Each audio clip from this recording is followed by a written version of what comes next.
Davido there, kicking off the second hour. Jalas Kana Tamba Kutamba. I'm telling you, it's already 12 minutes past 7. Look, on this manic Monday. Wow, feeling like a Friday. I think it's because we missed each other. But don't bring that I missed you thing here. But you just said we missed each other. That's what you said when we were starting up. I still miss you. No, you don't. You can't. You can't. No, you will not be allowed. I wish I was in Amara with you. No. Next time, I will not. Jeff, what are you talking about? Take me to the Mara. Take your wife. You should not be telling me how to take you to the Mara. Take your wife. There's this thing about you when you stay away, then you come and start getting close to me. Don't do that. No. So where are we going next? No, we are not going anywhere with you. Saitan. The tweets are coming in thick and fast. Keep them coming because in this hour, yes, we have a one-on-one chat with a woman who runs an outfit that you all need to know about. Mm-hmm. This is all about promoting Kenya itself. And the brand itself. They call it Brand Kenya. Tell me, I was in the Mara over the weekend. We need to discuss that. Mara in Kaya, beautiful, beautiful place. Indeed. I know all the tourists down there are enjoying and having a good time. By the way, I have never heard of Mara Nkara. Mara Ngai. I've never heard of it. Google it. No, I'm just saying, as a local, imagine how you just get na kumeja wazungu. I'm telling you, some of the most beautiful, one of the most beautiful lodges in the Mara there. Then we have Mara Sarova, we have Mara Serena. I've been to those two. We have one called AA. AA lodges. Yeah. Also beautiful. What about Intrepids? Explorer? Explorer, yes, I know Explorer. Ashnale, you know Ashnale? Ashnale also beautiful. Brand Kenya CEO Mary Luseka joins us in the studio today. We want to know what is the mandate of Brand Kenya, because I don't know, man. Of course, there's a brand. It's a brand, and it's Brand Kenya. And then what we always believe and know. What is the mandate? To sell this country. No, let's ask Mary. All right. Mary Luseka, welcome to Hot 96. Thank you, Jeff. Karibu sana. Asante sana. So a lot of people, there's so many outfits, Kenya Tourism Board, this, that, the other, promoting Kenya, but Brand Kenya itself is very specific, right? Yeah. Tell us, what is the mandate? Well, Brand Kenya was set up immediately after post-election violence, and this is because our image was really, really bad. We were seen to be unsafe, unstable, and the purpose was focus on the image and be able to create a brand for this country. And since then, 10 years down the line, what has happened is Brand Kenya has put its energy on creating that brand for the country and then promoting it out there. And the structure of marketing in government is such that we then are at the top. We create the brand. And then we coordinate all the other promotion bodies because we don't go out to then do the promotion. The promotion bodies include Kenya Tourism Board, who promote then tourism, and they have a sales target as to how many numbers they do get. And then you have Kenya Investment Authority, they focus on investors, and then they bring in the number of investors. Expo Promotion Council focuses on how many of our products are reaching the expo markets. So the promotion agencies have sales targets, but when there's an image problem, we are the image people. Yeah. You are the Kenyan PR squad. We are the Kenyan PR squad. Would you say you have done a good job the last 10 years in promoting the image? Absolutely, yes. If you look at how we managed the image, looking at 2008, and how we ended up recovering as a country. And then 2013 was the most remarkable one. When we had Westgate, immediately after Westgate, everything looked so hopeless. We were not very sure that we can be able to thrive again. And we had travel advisories all over the place. And remember, even our local Kenyans had lost confidence in the security systems. So it was a big deal that we had to not only brand Kenya abroad, but brand Kenya to Kenyans. So looking about 4 or 5 years later, the experience is very different. We have investments that have grown. Our image is no longer the same. We had people lining up, presidents coming into the country, the Pope, Obama, major conferences coming in. Yeah. That is a true testament of the fact that actually our image is now really, really positive out there. Okay, so now we have 2 presidents. How does that work? If you're not living in Kenya and you hear that country has 2 presidents, what does Brand Kenya do to tell people that our sovereignty is still there? It's still solid. First of all, the world looks at us and says, oh, Kenya is a tough cookie. Because when it comes to democracy, we have shown the world that our democracy is not like the other African states, And we've come a long way in building ourselves. And I think the West is completely over. We have matured because, somebody is sworn in as a president and life is going on as is normal. You go to River Road, people are doing their business. You go to every other town, it's like nothing happened, All you read is in the paper that, this and this could potentially happen. But really, Kenyans are moving on with their lives. So we are progressing as a country in a very different way, in a unique manner that we probably will be a big example to the world. Okay, our image abroad, has it been tarnished? Has it been, because other than this so-called swearing in, the internet is abuzz with hate of magnitude we've never seen in many years. I don't know what's so much hate. And people are split down the middle. Either support this side or support this side. There is no gray area. It's black or white. Yeah. What does that do for our image outside? It's a very tough one because we are seen to be at a crossroads because of that duality. Where exactly are we headed? And the risks that we do see immediately and which we are working hard with many stakeholders to mitigate is the risk of us descending into a state of anarchy, because rule of law is extremely important for any country. Order is what makes up a brand. That's our foundation, that we know how we do things and we are organized, and that's what brings stability for any investor, for any tourist, and so on and so forth. So right now is a case where we are beginning to be seen as probably we are lacking rule of law, and we don't want to cement that. We want to get out of it as quickly as we can. Yeah. Tell me something. Why don't you use people like Jalango in some of your campaigns? Because, this is an easy sell, this man here, unless you have other people in mind that you pay to travel Kenya and promote brand Kenya. No, it's a simple one. Jalango. Unanitafutia kazi. No, well, si utanichotea lakini. But I'm just saying, this man, he travels so much and he knows this country so well. Yeah. Why not use brand ambassador? I'm sure you have some. Jeff, when you were traveling over the holidays, you were our brand ambassador. We followed you. You saw my pictures. Literally, all of us followed you. Yeah, yes, exactly. We did. On the beach. Yeah, we did. And I'm just waiting to see Jalangos. You haven't posted the Mara ones, Oh, they're all over Instagram. Really? They're all over. Oh, my God. Amazing. That's how I knew he was in there. Amazing. Breakfast by the river. I'm telling you. Sundowners on the plains. I thought you went together. No. Look at that. How beautiful that was. That's beautiful. Look at that. That's really, really beautiful. So that's what you do? Do you monitor people and see what they're doing? Is that? Not really monitor, your but team. We already have those who ambassadors because they're passionate about Kenya. Yeah. They don't really need to be paid.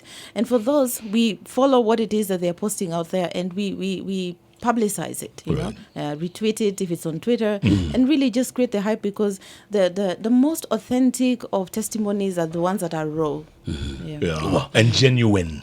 Right? Like somebody said, Dubai didn't have to sell itself out there. The people who went and saw what the people have done there took photos and just posted. Yes. Yeah. That's when they started a campaign called My Dubai. Don't forget, 40 years ago, yes, Dubai was a desert. Yes. With tents and Bedouins and nothing else. Yes. And look at it 40 years. And Mary, that's my question to you. We have a natural product. Whether it's the Mara, whether it's the coast, beach, whether it's the mountain area. Oh, we've got it all. And yet we don't realize, or we don't sell it enough. What is it about us? That's a dicey one. It's not really. It's not really about not selling it enough. Okay, we're not. Yeah, okay, what is it? I think there's a lot of work that needs to go into improving our product, because the product has been the same for many, many years. We are definitely doing very well in as far as the Safari product, because we have remained authentic, and that is what Safari is supposed to be. But the world is changing so much. There are all these millennials that are coming on board, and they require a different kind of product. Even Safari, as we do it, initially it had been really tailored for the Muzungu. There's a way you can deliver Safari for an African, and the kind of experiences they're looking for. If you look at our young men and women.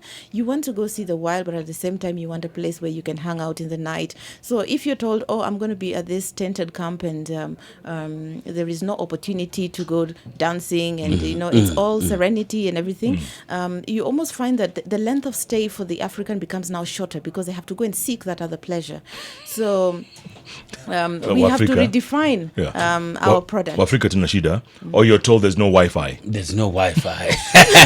You can't stay away without Wi-Fi. You know what I'm saying? Yeah. Wow. Yeah. Wow. And already there's some work going on there because the Constitution devolved product development to counties. And just 2 days ago, there was a session with the Council of Governors on how we can be able to create products that are able to bring in the number of tourists and the value that we are looking for. Wow. Because if you see the beaches in the Mombasa, we will only go there in December or during Easter.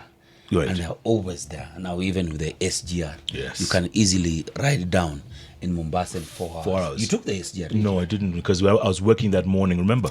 Only qua Dubai, I had to cover for you. Can you imagine? No. But we had agreed this was the time we were going to take SGR for the first time. Boss lady. Alisema, who's going to be on? Who's going to be So here? what time does the train leave? It was leaving at 8. 8 in the morning? Yes. There's the evening one. There's an evening train. Yes. Ungeenda nayo. Oh, so we still haven't taken this. Can you imagine? I think we are destined to take it together. All right. So the next time we're going to Mombasa, we go together on SGR. Yes. And see the beautiful country. Absolutely. In the meantime, we're speaking to Brand Kenya CEO Mary Luseka here. We're talking about branding this country, and we need to, because let's face it, South Africa. Wow. 10 million tourists a year. Why can't we've got better products? Yes. Do they package it better than we do? I don't think so. So the question is, what has Brand Kenya board done in line with its mandate to promote Kenya as a brand? Brand Kenya. But now, listening to what let's ask Mary. What have they done? Thanks, Jeff. There's quite a lot that goes into actually branding a country. Looking at the election here, last year, it was our biggest test in as far as our ability to maintain a positive image for the country. And we feel we successfully were able to go through that year and not only sail through the election, but also thrive moving forward. I say this because we had to work with a lot of bloggers online to make sure that we manage the narrative. Otherwise, the tonality was not right for us to be able to then eventually emerge out of that election positively. Yeah. So beyond using bloggers, we've had a lot of events that we do undertake together with the private sector, not only locally but abroad, so that then we can be able to promote goods and services that have been made in Kenya. Our skew the past a year or so has been more on investment and goods that have been made in Kenya. And this is because we have a very strong Kenya Tourism Board that promotes tourism. And we let them do that because they do it well. But in our case, there has been a gap in as far as products that have been made in Kenya, investors that are coming in. That's really an area that we have not explored as well. And if we're looking forward in as far as positioning ourselves as the manufacturing hub in Africa by the year 2022, so that then African countries can outsource their production here, the way there was a time China was the big deal in as far as manufacturing and the whole of US outsourced there, or the way Taiwan and Vietnam became the places to go make things. The goal for Kenya is to become that for the African continent, and it's virgin. Nobody else is doing it. It's our opportunity, and we want to plunge into this and make sure that it does happen. So our efforts in as far as this is concerned go towards making sure that we attract investors in manufacturing area. And this is beneficial to us because we take our tea, our coffee out of the country in gunias, and then it comes back packaged and sold very expensively to our very own people. That cannot happen. So as we go into manufacturing, as we go into value addition, then it becomes also beneficial to our people because then a lot of income is retained locally. So that is the brand we want to position out there. Diversify it so that we're not just seen as the holiday place. We want to take our space in as far as being the manufacturing hub for Africa. Tell me something. The ads that you put out on CNN and other networks, Magical Kenya. Wow. Do you get positive feedback from that? Does that have an effect out there? Oh, a huge effect, because CNN is a reputable network, and the reach is quite big, and it's meant for a particular clientele.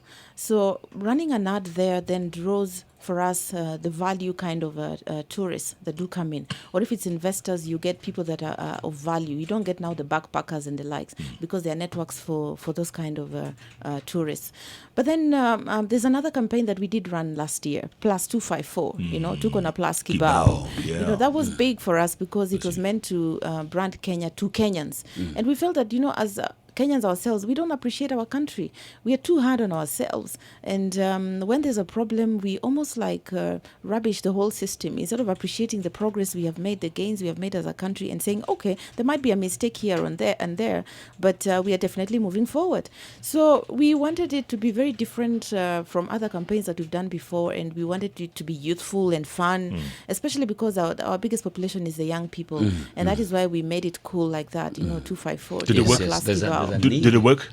It did work. It did work.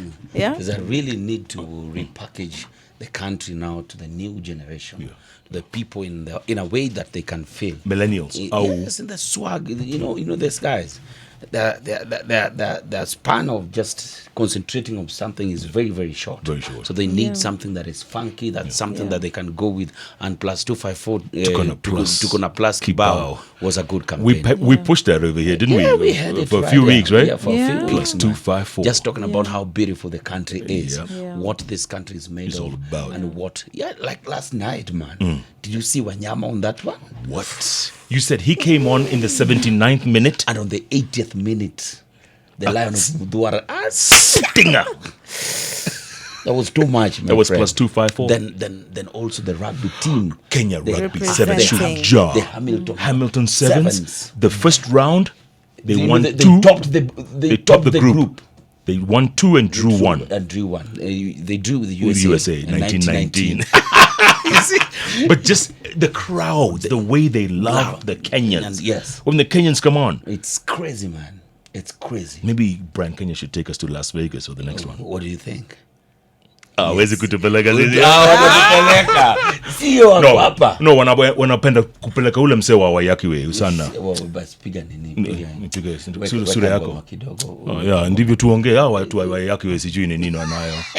No, when are we going to Las Vegas? We need to go. Can you imagine you and I in the stands? I'm telling you. Let's go Kenya, let's go.